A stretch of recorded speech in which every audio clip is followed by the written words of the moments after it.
ಸತತ ಯುದ್ಧ, ರಷ್ಯಾದಲ್ಲಿ ಆರ್ಥಿಕ ಹಿಂಜರಿತ. ರಷ್ಯಾ ಹಣಕಾಸು ಸಚಿವ ರೆಶೆಟ್ನಿಕೋವ್ ಅವರ ಹೇಳಿಕೆ. ರಷ್ಯಾದ ಮಟ್ಟಿಗೆ ಫಿನಾನ್ಷಿಯಲ್ ರಿಸೆಷನ್ ಸ್ಟಾರ್ಟ್ ಆಗಿಬಿಟ್ಟಿದೆ. ಅಲ್ಲಿ ವ್ಯಾಪಾರ ಕೈಗಾರಿಕಾ ಅಂಕಿಅಂಶಗಳಿಂದ ಇದು ಬಹಿರಂಗವಾಗ್ತಾ ಇದೆ. ಆಲೂಗಡ್ಡೆ, ಈರುಳ್ಳಿ ಅದರ ಬೆಲೆಯ 2.5 ಪಟ್ಟು ಜಾಸ್ತಿ ಆಗಿಬಿಟ್ಟಿದೆ. ಹಣದುಬ್ಬರ ತುಂಬ ಜಾಸ್ತಿ, ಇನ್ಫ್ಲೇಷನ್ ತುಂಬ ಜಾಸ್ತಿ ಆಗಿದೆ. ಇನ್ಫ್ಲೇಷನ್ ಅಂದರೆ ಇನ್ನೇನೂ ಇಲ್ಲ, ಹಣ ತನ್ನ ಮರ್ಯಾದೆ ಕಳ್ಕೊಳ್ಳೋದು. 10 ರೂಪಾಯಿಗೆ ಬರ್ತಿರ್ತಕ್ಕಂಥ ವಸ್ತು 15 ರೂಪಾಯಿ ಆಯಿತು ಅಂದರೆ ಅದು ಇನ್ಫ್ಲೇಷನ್ ನಡೆದಿದೆ ಅಂತ. ಇನ್ಫ್ಲೇಷನ್ ಇರಲ್ವಾ? ಇರುತ್ತೆ. ಆದರೆ 2.5 ಪಟ್ಟು 3 ಪಟ್ಟು ಏರಿಕೆ ಆದಾಗ ಒಂದು ದೇಶ ತಡ್ಕೊಳ್ಳೋಕ್ಕಾಗಲ್ಲ. ಅದನ್ನು ಆರ್ಥಿಕ ಚಟುವಟಿಕೆ ಸ್ಲೋ ಡೌನ್ ಆಗುತ್ತೆ, ನಿಧಾನ ಆಗುತ್ತೆ.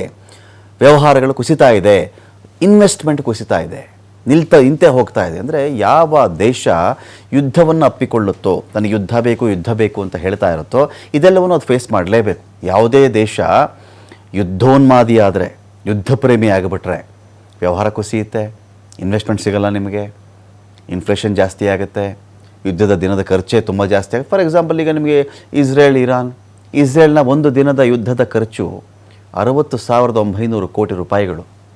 ಒಂದು ದಿನದ ಯುದ್ಧದ ಖರ್ಚು 60,900 ಕೋಟಿ ರೂಪಾಯಿಗಳು. ಒಂದು ದಿನ ಆದರೆ ಅಷ್ಟು ದುಡ್ಡು ಖರ್ಚಾಯಿತು ಅಂತ ಲೆಕ್ಕ. ಸೊ ವಾರಲ್ಲಿ ಎಲ್ಲ ಟೈಮಲ್ಲೂ ಹಾಗೇನೆ ಹೂಡಿಕೆ ನಿಂತು ಹೋಗುತ್ತೆ. ಯಾರು ಬರಲ್ಲ, ಹೂಡಿಕೆ ಮಾಡಿ ಲಾಸ್ ಆಗಿಬಿಡುತ್ತೋ, ಎಲ್ಲಿ ಬಾಂಬ್ ಹಾಕ್ಬಿಡ್ತಾರೋ ಅಂತ. ವ್ಯವಹಾರ ನಡೆಯಲ್ಲ, ವ್ಯಾಪಾರ ಇರಲ್ಲ, ರಫ್ತು ಆಮದಿಗೆ ಬೆಟ್ಟು ಬೀಳುತ್ತೆ, ಚಟುವಟಿಕೆ ನಿಧಾನ ಆಗುತ್ತೆ, ಜಾಬ್ ಕ್ರಿಯೇಷನ್ ಆಗಲ್ಲ, ಅನ್ನಕ್ಕೆ ಹಾಹಾಕಾರ, ಕೊಂಡ್ಕೊಳ್ಳೋಕೆ ಹೋದರೂ ಅದ್ರ ಬೆಲೆ ಜಾಸ್ತಿ. ಯಾವಾಗ ನಿಮಗೆ ಯುದ್ಧ ಪೀಡಿತ ಆಗಿಬಿಡುತ್ತೆ, ಉತ್ಪನ್ನ ಕಡಿಮೆ ಆಗುತ್ತೆ. ಉತ್ಪನ್ನ ಕಡಿಮೆ ಯಾವಾಗ ಆಗುತ್ತೋ ಅದರ ಬೇಡಿಕೆ ಜಾಸ್ತಿ ಆಗುತ್ತೆ.